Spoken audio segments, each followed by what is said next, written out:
Hello, and welcome to another edition of BNEWS In Depth. I'm your host, Rich Hosford. This month we are looking at a topic that has garnered a lot of attention recently and will require a significant vote by town meeting this September. We will be talking about the school department's FY18 budget deficit of $780,000. More specifically, I want to know how it happened, what options are available to cover it, and what plans are in place to ensure it doesn't happen again. I have 4 guests in 3 parts. I'll start with a conversation with town accountant Paul Sagarino about the options facing town meeting on how to pay off the deficit, specifically where the money should come from, which he says could be one of 3 places. I'll also speak with Burlington Superintendent of Schools Eric Conti about how the school department found itself in this situation and what policies and procedures it is putting in place to better ensure accounting moving forward. Finally, I have Ways and Means Chair Roger Riggs and Ways and Means School Department Subcommittee Chair Susan Harrigan for their take on the explanation of how the situation arose and their thoughts on the plans moving forward to fix the problem. It will be a wide-ranging show with a lot of information. Let's get started.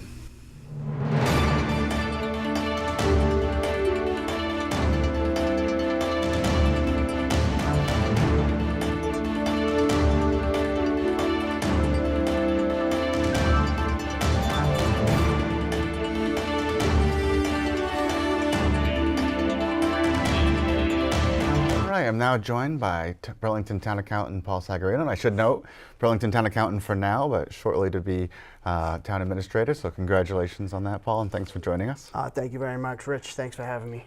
I appreciate you coming in. So I just wanted to, sort of go over, you had sort of outlined some options and sort of, in a memo, sort of what's kind of facing the school department, town meeting, and I kind of wanted to go through that. First of all, let's back up a little bit.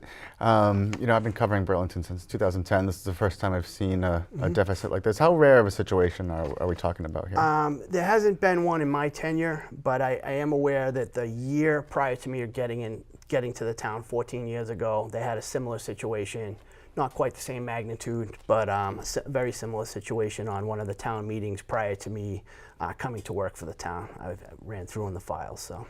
Okay. 2004, 2005. So it's not unprecedented? Nope. Has that been? No, it's certainly not unprecedented here or anywhere else in the state. Right. Something that rears its head from time to time. So.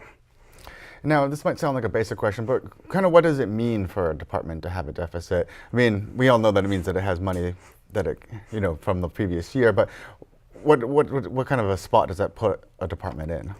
It's not a legal spot. So when we basically, town meeting votes a budget, that's a legal document in terms of what we're allowed to spend. So that's an upward limitation. Anything in it that's spent over that is what's called in the municipal finance world an illegal deficit. Not illegal like someone's going to get hauled off to jail for having the deficit, but it's certainly something that's frowned upon by our state regulators, and it's something that we work very hard to try to prevent from happening. So. Right.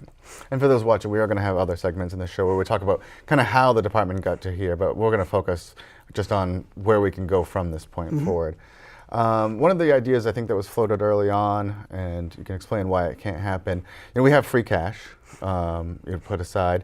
Why can't the town just use that, pay it off, and then sort of reimburse free cash as we move forward? Yep, free cash, we actually don't have any at this point. So we do have it, but it's not certified. Okay. The way that works is it's certified as of July 1st for a fiscal year, and then on June 30th of that year it closes out. And then what we have to do is put together a variety of reports to submit to the state to have it recertified. So we'll be looking to recertify it as of July 1st, this past July 1st, and that process typically takes place in October. So, okay. So there's like a period of time where it's just not available? It's just not available. Not to say that we don't have any. We expect to have some, but it's not available for the town to spend at this point in time. All right. So if free cash isn't an option, what can the town do, or what can the school department do to, settle this?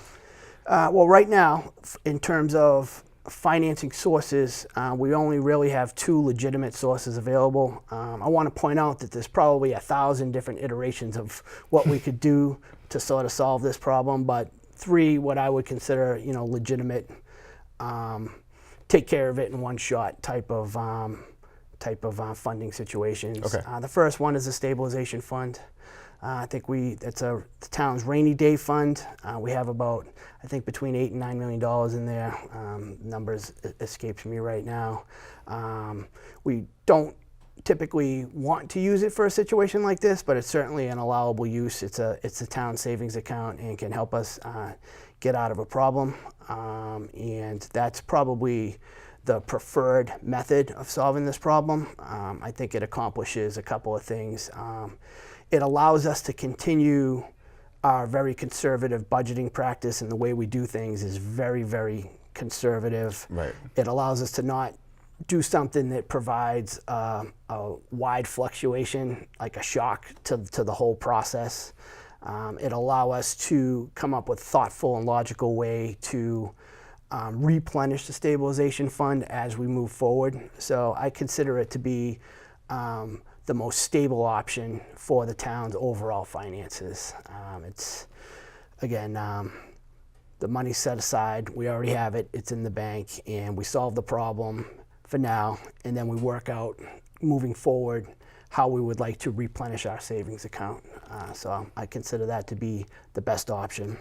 Now, would that possibly just be transferring free cash in October once it gets through? And yeah, it would be at the next town meeting. We would have to do that in January. Okay. So we could essentially do it from free cash by doing it from stabilization now and then replenishing that from free cash in January. That's certainly an option. There's a lot of options to replenish the stabilization fund as we move forward, but it would be nice to be able to do that in a thoughtful and logical manner.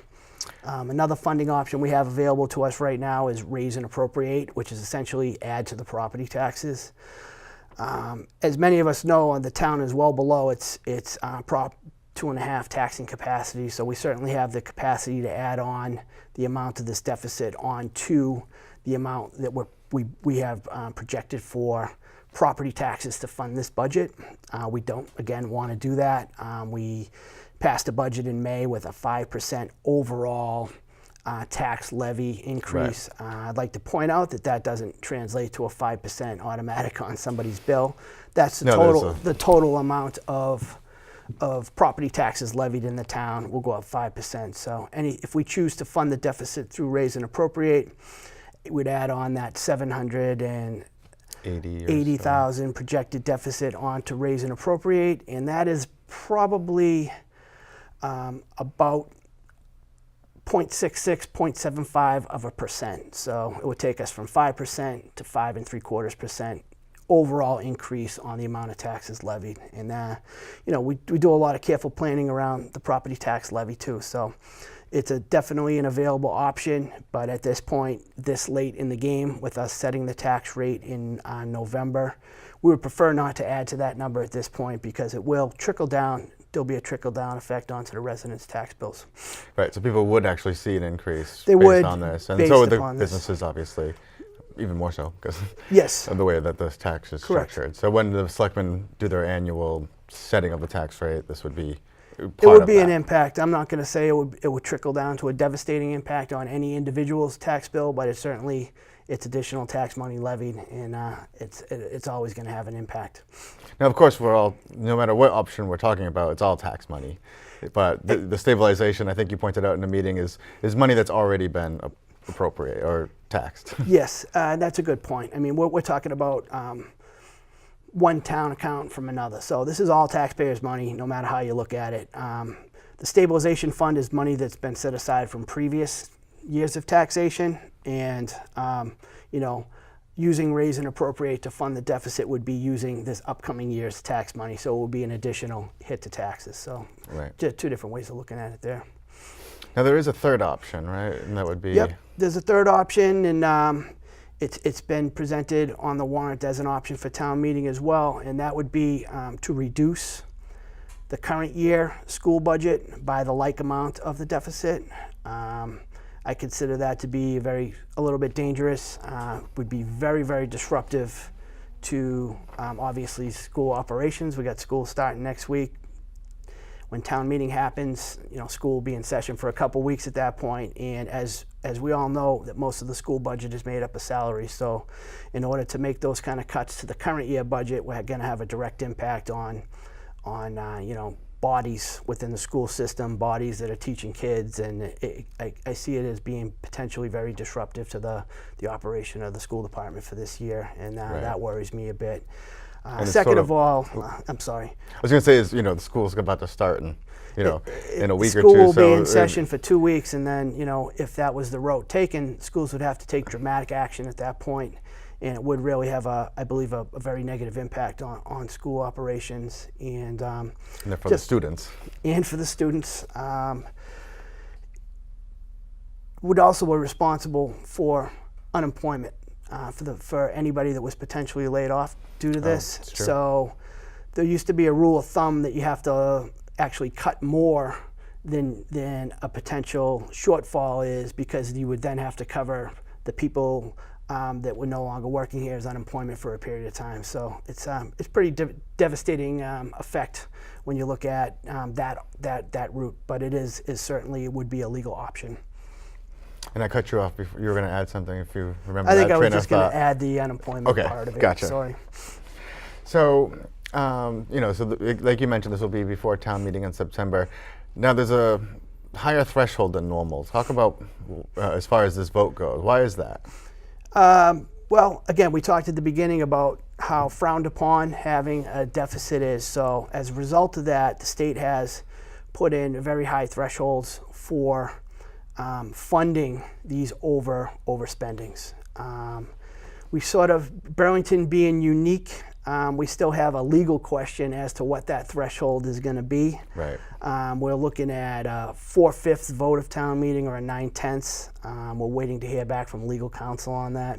I don't want to broach that whole topic here, but it has to do with the way that we refer to having 3 annual town meetings, but some folks at the state level and legal say you can only have 1 annual town meeting and the other 2 are specials. Right. So it's a 4/5 if it's a annual town meeting and a 9/10 if it's a special.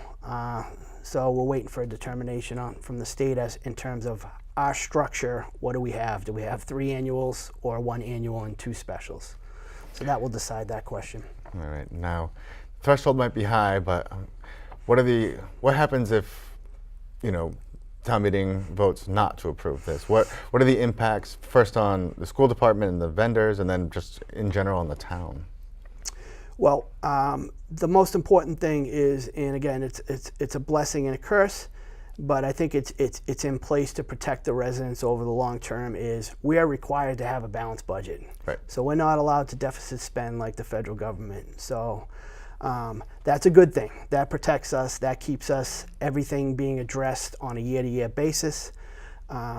But what it means for this particular question, unfortunately, is if we don't resolve this deficit at town meeting, the state will require that we resolve it as we set our tax rate in the fall. So similar to option number 2, taxes would be going up at that point because they would not allow us to not address this deficit. So we're going to, unfortunately, I'm sure that's not something town meeting members want to hear, but we will be forced to resolve this deficit one way or the other, whether they take action or if they do not take action, the state will require that amount be raised as part of taxes when we set our tax rate in the fall. And could that have broader implications? I heard people talking about, if people aren't being paid, that they could possibly sue the town, and also we have a sterling AAA rating that we want to keep. Yeah, well, I mean, there's that aspect of it too. The invoices that are unpaid are not necessarily the expenditures that put the town over budget. So we have a lot of vendors that did work with the town in good faith, and they provided services or they provided goods, and quite frankly, they deserve to be paid. So that if the town's unable to pay those invoices, I would imagine that's going to lead to lawsuits, judgments, and things of that nature in order to get those amounts paid. But I think we have a pretty good reputation for paying our bills, and I'm fairly confident that town meeting will resolve the situation so that the vendors could get paid.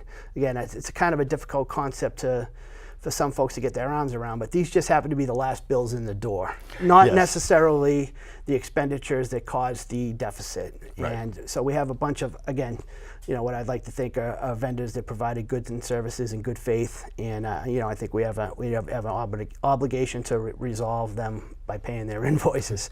Right, and we will get into sort of where that deficit actually came from. Yep. Besides these vendors in a different segment, so we'll be covering all that. So, I guess final thing, it just not to put words in your mouth, but it seems like your option A is where you might advise town meeting to go towards. Mm-hmm. Ultimately, the funding source, the motion for the funding source comes from Ways and Means Committee. But if I had to choose a path right now, I think that the stabilization fund is the right way to go at this point and allows us to continue doing all the positive things we do with the budget, being conservative, thinking long term, not making rash reactions and wide fluctuations and variations up and down. I think it's the way for us to go, but ultimately town meeting will decide. So. All right. Well, very good. That was a very helpful explainer of sort of where we can go from here. I appreciate you coming in. Thanks for having me. I appreciate it. Up next is Burlington Superintendent of Schools Eric Conti, who sat down for a wide-ranging discussion on how the deficit happened, new policies and procedures to fix the problem, and what a vote by town meeting to cover the deficit using current year's budget funds would mean for the school department, its teachers, and Burlington students. All right, I'm now joined by Burlington Superintendent of Schools Eric Conti to talk just a little bit about how we discover the deficit, and then what plans are in place to sort of move forward. Eric, thanks for joining me. Rich, my pleasure.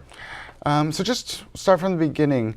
When did this first come to your attention?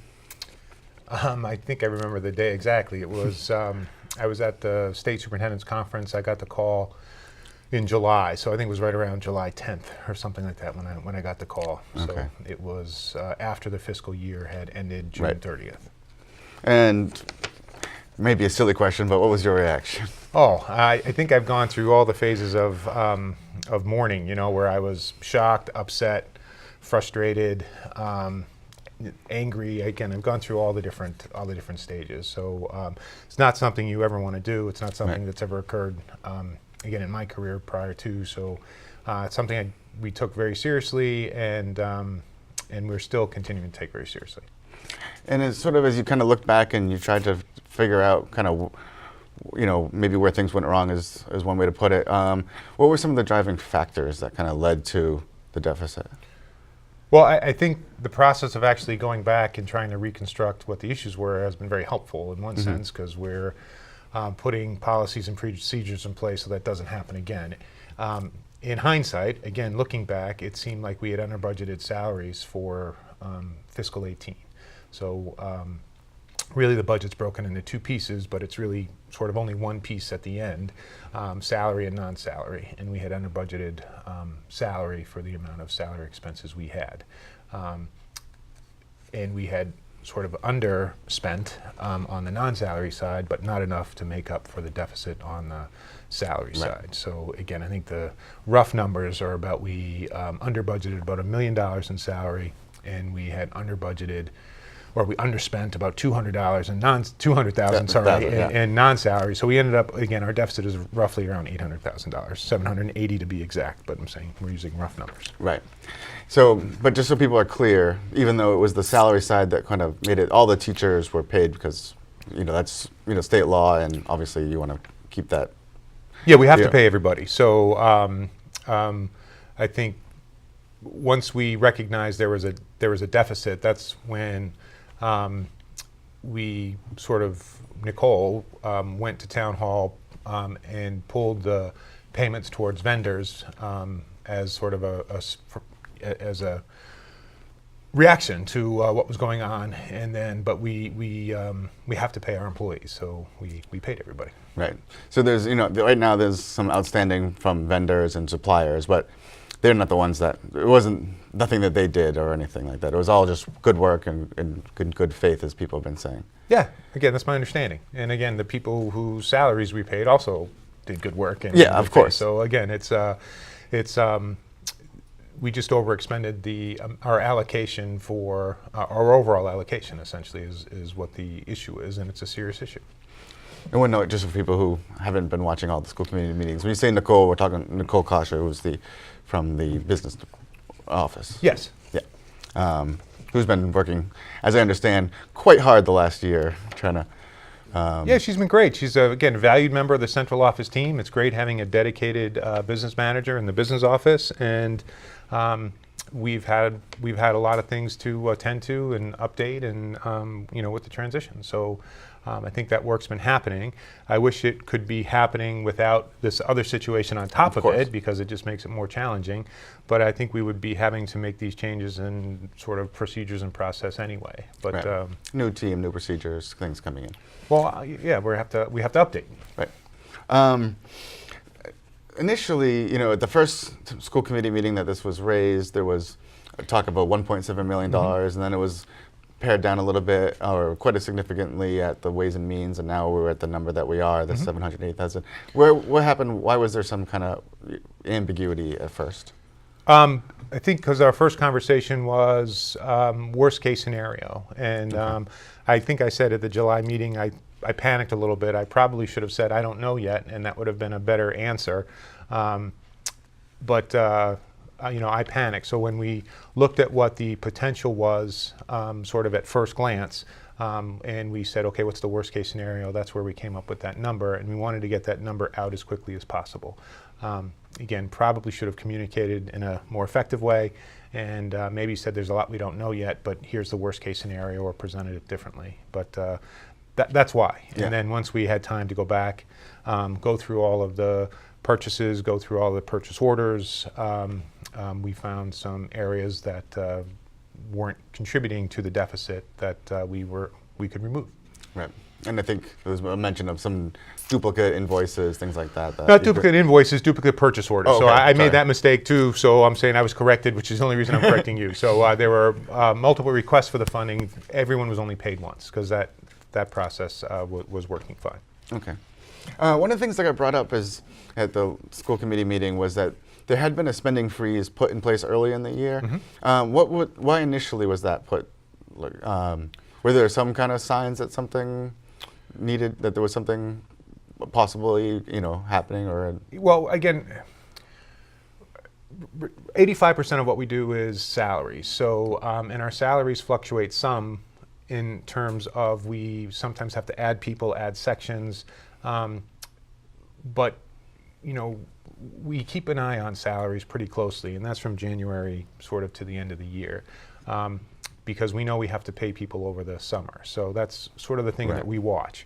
So we were watching that salary number, and the only time you put a spending freeze in, it's really for non-salary, because remember, we have to pay people. Sure. And it's just to make sure that you have enough money to cover the salaries that you need to pay over the summer. And with the information we had at the time in March, we felt it would be precautionary to put a spending freeze in place on non-salary items to make sure that we could cover our salary items.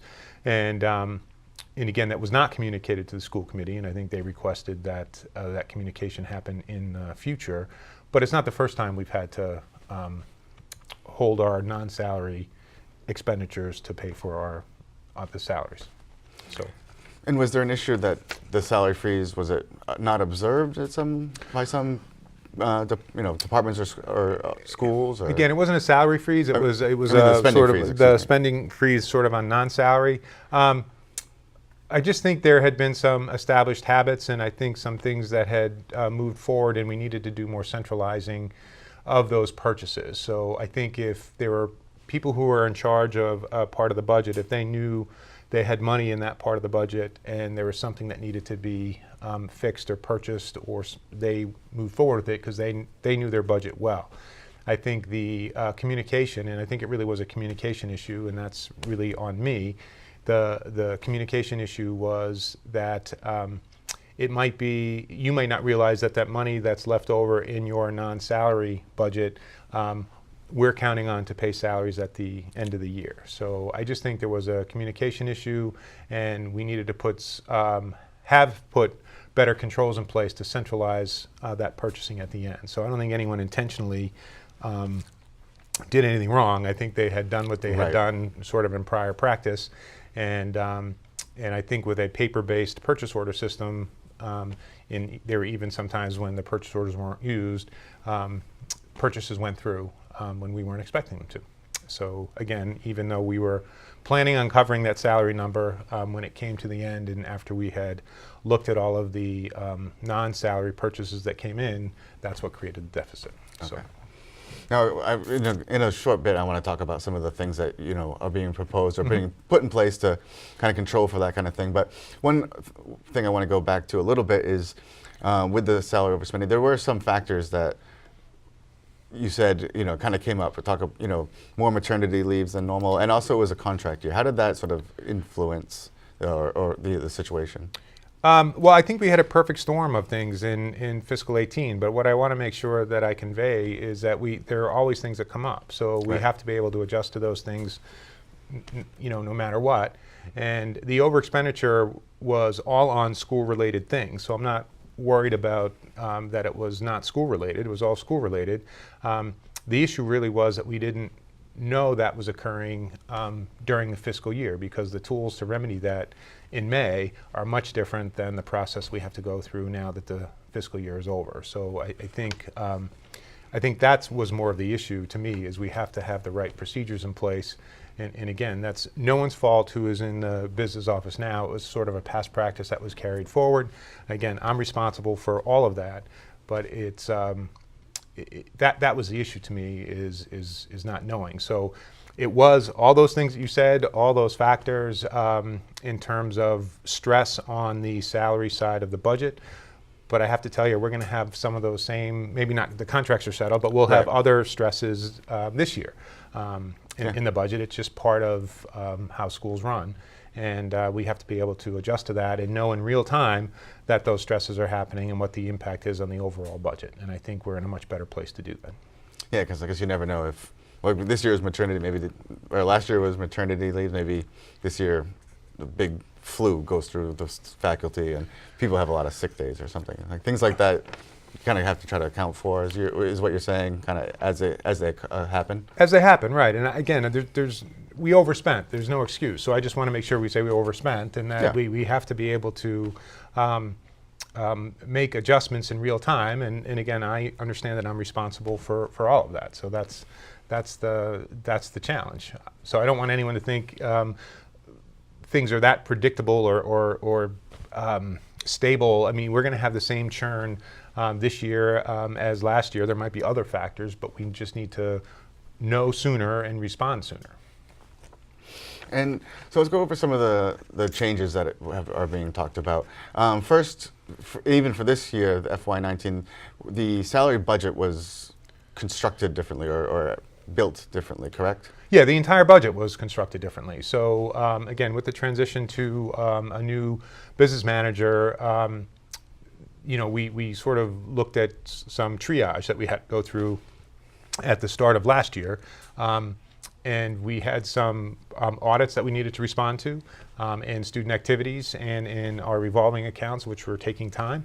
And then we had to put together a 19 budget, the budget for this year. And so we really made the decision to focus on the 19 budget and reconstructing the 19 budget and not going back and sort of putting everything together. So the entire format's been changed for the fiscal 19 budget, and I think the format is going to be much more accurate and effective. And then as we move forward, I think it's going to get even more useful because we'll be able to look at trends and do some other things. So I just want to make sure I answer your question. So again, we focused on 19, but I think you're getting to, when we looked at the salary part of 19, we rebuilt that. We didn't use the 18 budget as a starting point. We rebuilt the 19 budget, person by person. Right. So I have much more confidence in the 19 salary number, the salary number for the current fiscal year we're in, because it's been rebuilt. And it's also my understanding there's more, moving forward, there's going to be more centralized control over spending as far as when people in different schools or different departments want to make purchases. That's now not just going to be on paper, it's going to be an electronic system that goes to Nicole's office, is that correct? I wouldn't say more control, I'd say more oversight, because again, the role of the business office isn't to tell a principal or an art director what materials they need. It's really to say that there's enough money in the account to purchase those materials that you need. So it's really a gatekeeper function as opposed to, we still want the people who are the experts and as close to the purchasing as possible to make those purchasing decisions. But I think the making it a electronic system, I think allows for much more real-time feedback, and again, over expenditures may happen, and they may happen in individual lines. I think what we have to be careful about is not the overall over expenditure, which is the situation that we're currently in. And I think the more information the business office has about all the purchasing that happens, the sooner we can know about that. And also, during this process, you've been working with Jim Powers of Powers and Sullivan, The town auditor. Mm-hmm. What kind of feedback have you been getting from him and his organization? Again, he's been great. So he's helped us look at our procedures and our process, and I think he has yet to finish his 18 audit. When he does our 18 audit, I'm sure he'll have a list of findings, things that went wrong that we have to address.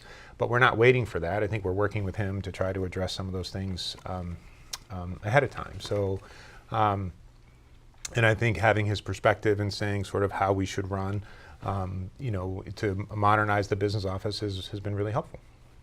And one of the things that the school committee has talked about is trying to get more information to them on a more regular basis, probably to Ways and Means as well. What's the plan with that as far as more regular updates? Well, I think part of what was suggested, and I think you were at the meeting, so I think the list is they want there tend to be 2 school committees a month, roughly, mm-hmm. and they, during one of those meetings, they want to have a financial sort of where we are to date type of conversation. And again, in 19, given the new budget process and format, and given, again, the purchase order system and policy, sort of the real-time changes that are happening, I think we can do that relatively easily and much more accurately. So again, I think the picture of where we are in 19 is much different than where we were in 18 and the situation that we were in that caused the over expenditure. Okay. So even though this was found out after the budget was approved for 19, you still feel confident that the situation is different enough that we're not going to have the same sort of problem next year? As I said, it's never happened to me before. Again, I never want to go through this again, and I think the controls and processes that we've put in place, again, after a lot of hard work, I think will help us avoid this. And again, if there is a situation that causes an over expenditure, so I can't control everything, but if there is, I think the new procedures and policies will allow us to be aware of that much sooner. Finding out in July is again, makes it just much more difficult. So that's a whole other ballgame than finding out in May or June. Correct. So that's the challenge. And again, I'm certainly responsible for the procedures in place that were in place that caused that. And one of the other proposals that was actually approved by school committee last week or 2 weeks ago was the hiring of a financial analyst. Mm-hmm. What's that person's role going to be, and how do you see that as part of the overall solution? Well, I think there's a job description that goes with it, and honestly, I'm just listening to our business manager and trying to provide her the resources that she feels she needs to run the office. So that's what I would say the financial analyst is going to do. I believe they're going to do the day-to-day, again, watch that budget day-to-day to make sure that we are spending sort of within the overall expenditure, and that the organization is continuing to move forward. And it's just, again, that attention to detail and those day-to-day expenditures that we need to make sure that happen continuously. Because if this is all we had, if we had to just only fix what was going on or look back, that's only one part of it. Again, kids arrive on next Tuesday. I mean, school's happening at the same time, so there's a lot going on. Yeah. But this person's focus will be, again, on that day-to-day transactions that we have to go through to make schools work. Great. So a lot of big changes in personnel and the culture of the business department. Yeah, absolutely. Feel that with the transition, yes. Yeah.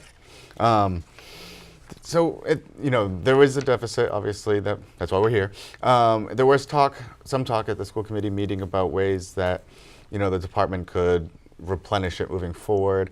Talk about some of those plans and kind of maybe some of the pros and cons of them, and we can kind of get into that. But there's some money left over for some capital projects from the last 3 years, right? Yeah, and that money has to get turned over to the town anyway, but if it stays in the accounts that it's in, it's sort of under school committee control, one way of thinking about it, so it just be a way of turning some of that money back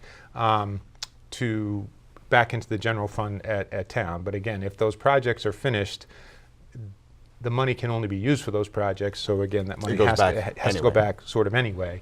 But we were looking at that as we had some years where those projects where that money is still sort of sitting, that we could turn that money back. And then we also looked at money that's already been appropriated for projects as part of the fiscal 19 budget that just because of timing and the summer's only only has a limited amount of time, they haven't started yet. Right. So whether we wanted to continue with those projects or again turn that money back would be sort of another option. So capital projects that haven't started.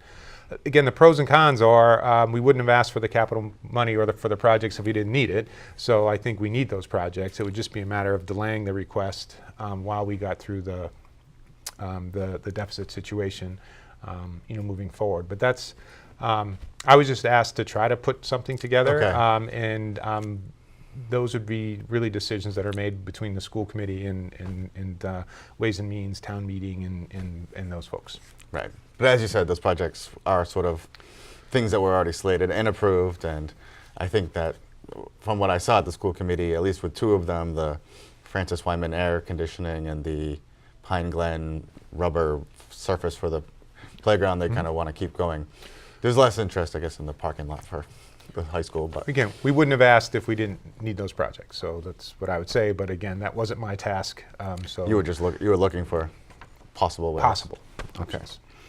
Now the big question, I guess, and we wanted to do this show kind of before September town meeting because town meeting has to make a decision on, how to go about covering the deficit, and they've got three options. The stabilization fund, the adding to the FY19 tax rate, and then the third option being just to say, well, you overspent last year. We're going to take that money from the school department budget this year. Now, as you said, school starts in a week or less than a week. What impact would that route have on the school department, teachers, and students in your view? Oh, I think it would be devastating. So again, to take $780,000 out of an operating budget, sort of while school's going on, would be a big challenge. So again, I can't.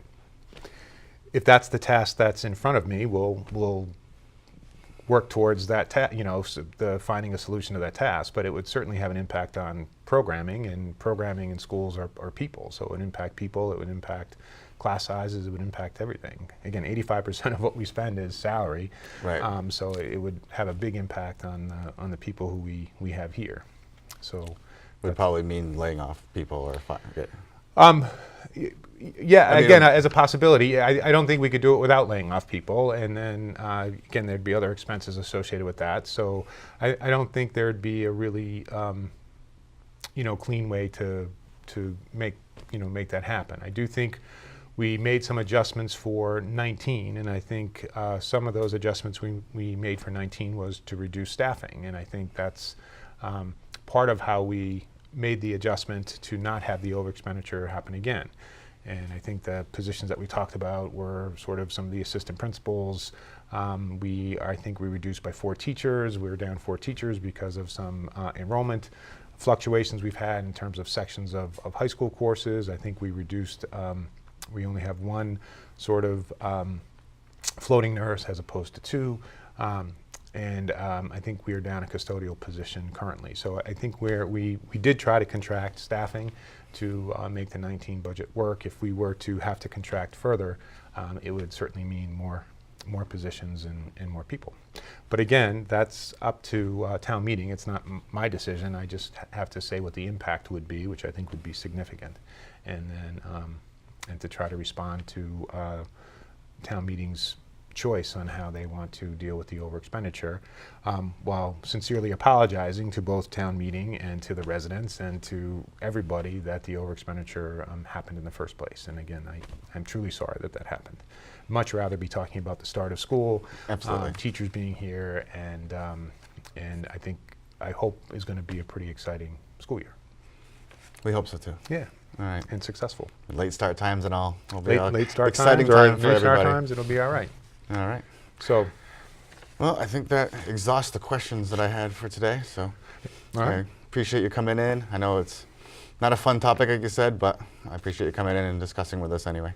Thanks, and congratulations. I know you have a big day coming up this weekend. Oh, yes. I'll be walking down the aisle. So. All right. Well, thank you very much. Finally, we have Ways and Means Chair Roger Riggs and Ways and Means School Department Subcommittee Chair Susan Harrigan on their thoughts about the plans Dr. Conti outlined in the previous segment. For the sake of transparency, this segment was actually taped before my talk with Superintendent Conti, but the policies and procedures changes had been outlined in a previous school committee meeting, so the information was there for them to comment on. Let's take a look. All right, I'm now joined with two members of Ways and Means, the new chair, Roger Riggs, who was actually part of our last month's show, so he's becoming quite a regular here, and the chairwoman of the subcommittee for the school department, Sue Harrigan. I'd like to welcome you both. Thank you for coming on to talk about this issue. Appreciate you being here. Good to be here. Okay. So first, I just want to kind of start broadly and just, not about the specific department, but in general, what does it sort of mean for Ways and Means when a department has a deficit from the previous year?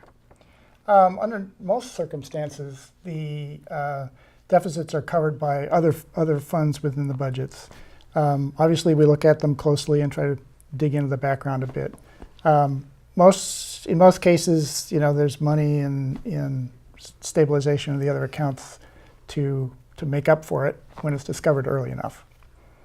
And if it can't be, where does that put the department? Where does that put the town? Well, in general, the town, Burlington is a very sort of fiscally responsible community. So we will pay our bills. We do pay our bills. And mostly it's just figuring out what the process is to do that. Almost always we'll have to go back to town meeting and have a specific warrant to approve funds for whatever purpose. And as with anything with town meeting, the warrants get reviewed through Ways and Means and through the rest of the departments, and then town meeting votes on them. So this isn't a lot different from that process, other than the sort of nailing down the amounts and making sure that we clearly communicate sort of the ramifications, the causes and the effects, and how to make the process move forward pretty smoothly. Now, was there any, you follow, I know the budgets very closely, and especially if you're looking at the school department, the department's the business office has had some changes recently. There's, a lot of salaries to account for. Were there any sort of signs that there was a potential, problem coming up with the school department budget?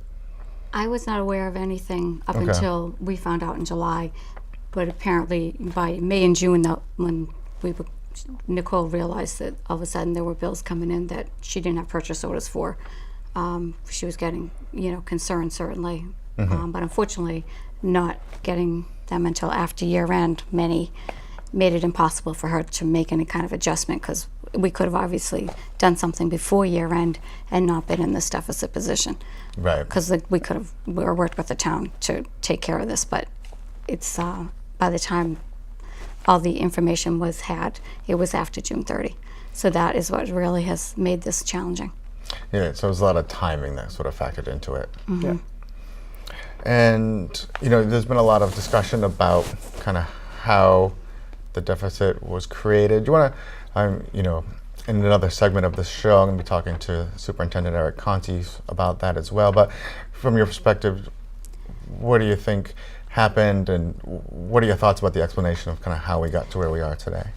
From what I understand so far, the deficits basically come up through payroll, through variable payroll expenses like substitutes and tutors, things that are not salaried, fixed salary. Your first grade teacher is going to have the same salary all year long, But subs, obviously, you use more or less, and tutors the same. And those variable expenses is what people weren't accounting for and didn't communicate as closely with Nicole as needed to be, so that she could keep adjusting the budget to see where things were. So with her not knowing about all these other people having to be scheduled, she couldn't make any sort of even guesstimates about what the final numbers were going to be. And stipends apparently was the third one, and I don't really know too much about what happened with the stipends. But that's what I understand. And it was also, from what I understand, a year where there was a lot of contracts being negotiated. How does Right. that sort of factor into trying to determine ahead of time where things are or where they will be? Because stipends are part of the contract. So when they Okay. get a salary raise, the stipends are increased by the same rate. So your Spanish club teacher, whatever they were getting, is going to be elevated by or something. It's going to be elevated by some factor in that contract. And until you know those numbers, you can't recalculate your stipend amounts. So I don't know I don't even know, I'm not sure what the actual contract number was, but it definitely impacted the amount of stipends as well. Now, the driving force of the deficit, like you said, was salaries, but all of our teachers and other, school department employees were paid. They had to be paid, so that did happen, Oh, yes. correct? So, Right. so right now what we have is vendors, people who did work or provided goods, that are sort of the outstanding balance. And That's but my understanding, yeah. so, if people are looking at that, they should, wouldn't necessarily say, well, they paid too much for services. It was actually not the case. Those people did necessary work. Is that where we are? Oh yes, all the expenses were sort of legitimate, part of running the schools, part of working with the student population. Everything was sort of a normal expense for a school year. Maybe some occurred a bit more frequently, like substitutes than others, than expected. But as far as the information we have so far it was all part of the normal operating scope. Now, is there any sort of lingering questions that you guys have about kind of how things were tracked, or other suggestions or other options that should have been sort of maybe examined earlier on? For example, there was talk at the last school committee meeting about a freeze on the budget, but didn't seem like that was sort of communicated down the line. What would be suggestions for the department moving forward that you might have? Well, I think what they clearly need to get a handle on is a more timely information of getting the expenses and the budgets, to come together. Something like a freeze, it can be very effective if it's communicated thoroughly, and the people who are spending money know that they have to pay attention to the budget all the time, as opposed to maybe what they may have gotten more comfortable with is, there's money, it was budgeted so we can spend it. But when you have a slight imbalance in expenditures, the money that you need for some substitute or something has to come from somewhere. So you have to sort of proactively decide not to spend some other money to make it all come in Right. even at the end. And between the communication and some latency, I think that's the part where the gap was. Right. Yeah, I would agree. I'm not sure it was clear that the freeze was, even if you have the budgeted amount, you still can't spend it right now because we needed to figure things out. I'm not sure the communication really went the way they planned, but Right. I don't know for sure. And what have you heard from the department as far as how they're going to address, situations like that? What kind of feedback are you getting from them as, moving forward, what they kind of hope to do differently? They have a lot of things in the works right now. The purchasing system, the electronic purchasing system that Nicole's working on, is one of the key elements to this, because no one will be able to get a purchase order without her seeing it first. It's going to be electronically controlled, so it will speed it up. In the days of shuffling paper between the schools and the business office, it was not timely, and people got impatient, and they created workarounds. So I think this system is going to be one of the crucial pieces of this plan as well as the new budget analyst that they voted in on last Tuesday. You really do need someone who can put the time in to actually watch that budget closely. You know, Nicole's been pulled in so many directions since she started the job. There's just only so much time in a day, and she's had a lot of things to deal with. So I think extra staff is important. Yeah, and just so viewers who maybe aren't following this along quite close, when you say Nicole, you mean Nicole, the school department's business manager, I do. Yeah. who is relatively new. She was last year that she was brought in from the town side, so there's been a lot of talk at all the meetings to say that, you know, this is not on her. This is, you know, just something that she's been having to deal with, and Right. probably getting brought up to speed on how the department works quite quickly. I think the school department has been a little slow to adopt the system support. BNEWS is the software the town uses to keep track of a lot of things, payroll, and I think the school system was, with the previous business manager, of course, was slow to adopt the computer-focused sense of things. So their paper processes were a little bit less formal and less timely. So now we have a new system in place, like you were saying, where you know, as expenses are before they're even made, they're gonna go through the business office, and everything's going to be kind of reviewed to have a more up-to-date tracking system.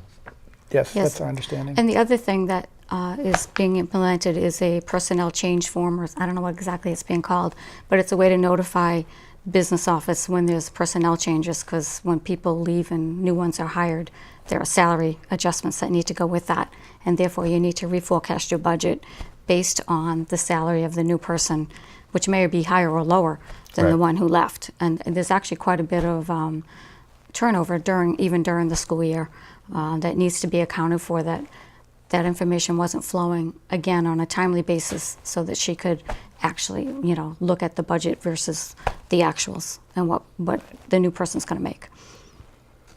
And so with all that, you know, the proposed changes, there's also new monthly financial reporting that's going to come, I think, both to you and to the school committee, if that's my understanding. So you'll get more of as Ways and Means, you'll have more information sort of throughout the year rather than at certain, you know, more spaced out intervals. That's what I would hope. Yes, I do. It's going to be important for everyone to be able to see on a monthly basis where things are going. Right. So, especially the school committee, because that's really important information for them. So from the Ways and Means perspective, I'm guessing like the more information, the more timely the information, the easier it is for you to sort of kind of help alert them or help work with them as far as, you know, making sure everything stays where it's supposed to be. Yeah, I think we'll make a thorough review of the new processes that they're going to put in place and the reporting, and then we'll keep a close eye on it. And you know, I kind of expect them to do a good job and sort of straighten things up. It may take a little time because they still have some. I think they still need to work on some of the procedures. Having an additional financial analyst will help them dig into the data and understand what's going on. I don't, you know, it'll take a little while, I think, for all of that to settle down, but I kind of expect. Yes, because it takes Pretty- time. You got to hire, train, Yeah. you know, before the person can even do the job. There will be some. It's going to take some time. And part of it is probably going back through the policies and procedures and, you know, essentially retraining the principals and the other department heads in, you know, current good practices, best practices for the financial side of things, just so that they're aware and they're part of the, you know, they're part of the who's accountable for the budget. Now, one of the things that was discussed at the previous school committee meeting was that the FY19 budget on salary, the salary portion was sort of was reached with a different process than before. Can you talk about kind of what's different and what your thoughts about that? What was done was each school has its own budget, so they're school-based budgets now as opposed to just like elementary, middle, and high school. She took each person who works in that building and took their salary based on the new contract, so that it was basically built what we call zero-based from the bottom up. Each person, their salary by contract, and so she was able to get to I would imagine, a very accurate salary number for your salaried staff. So then your only variables, again, are going to be your substitutes and other people who are hired by the day. And to explain, in the past, it was more sort of based on looking at the year before and kind of estimating from there. This is more of a... I think the salaries were very often done, again, in real time, based on contract, but many of the expenses were done like many people budget, but just adding a percent. So just take your supplies expense and add 1.5% or something, and that's your supply expense for this year.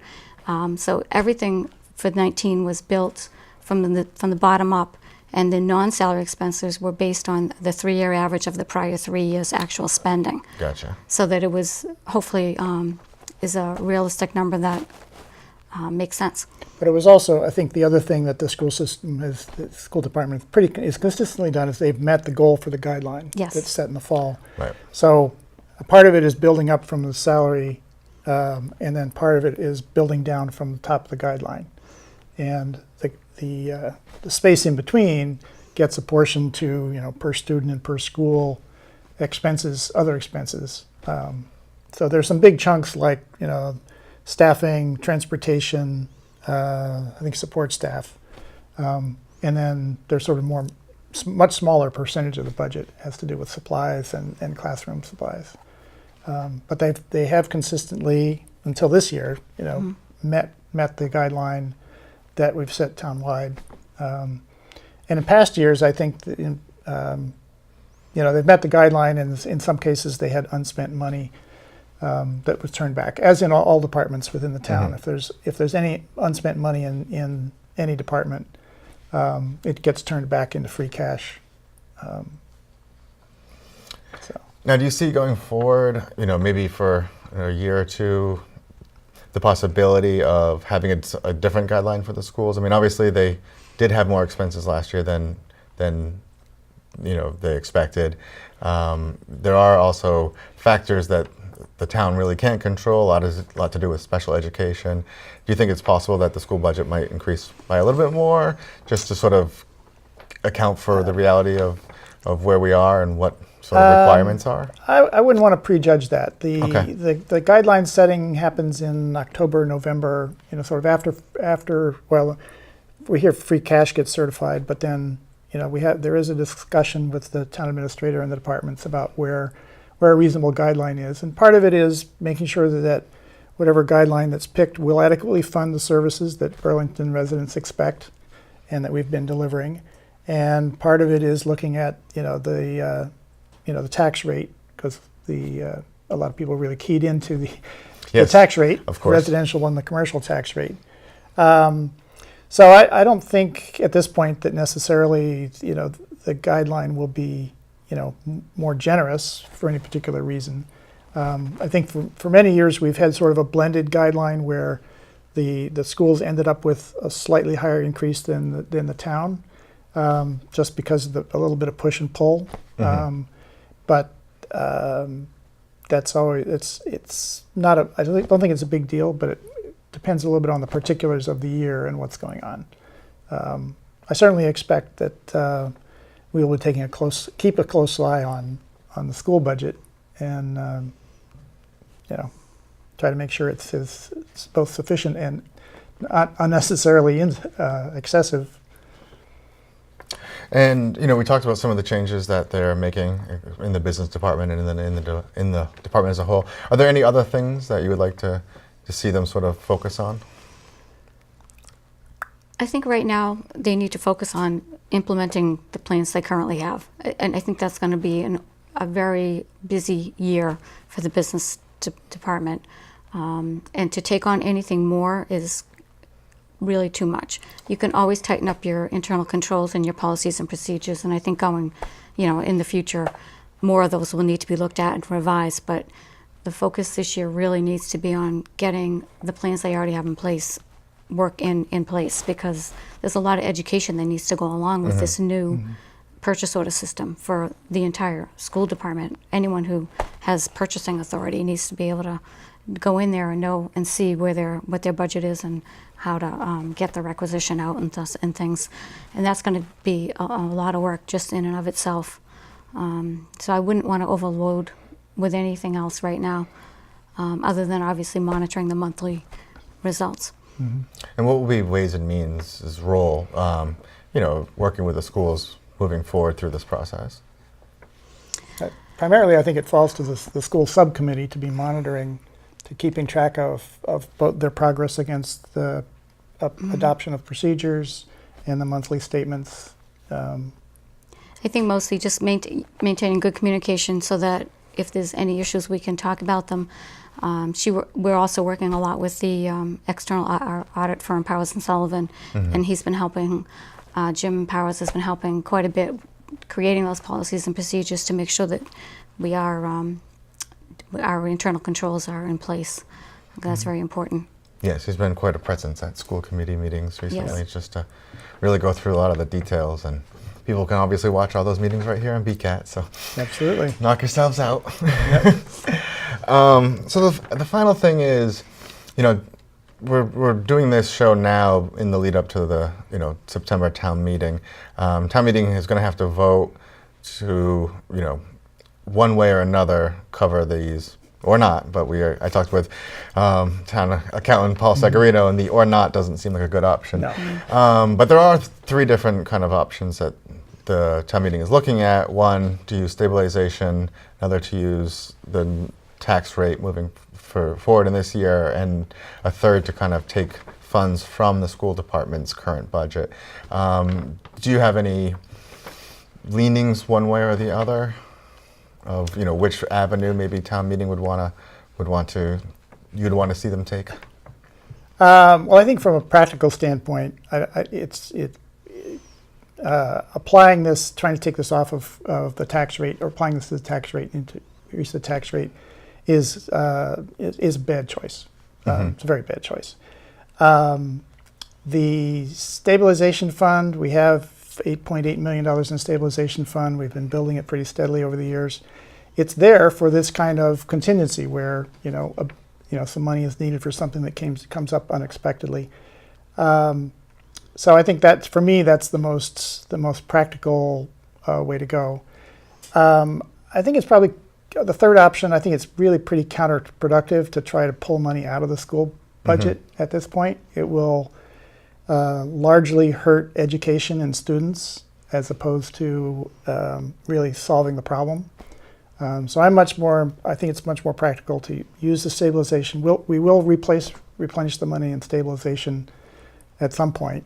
But the most important piece, I think, is getting the new procedures in place and working on a good, solid plan going forward.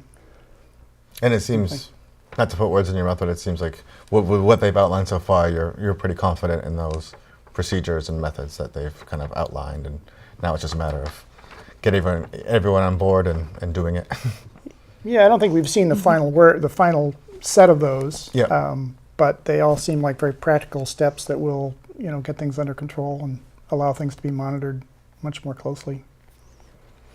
Very good.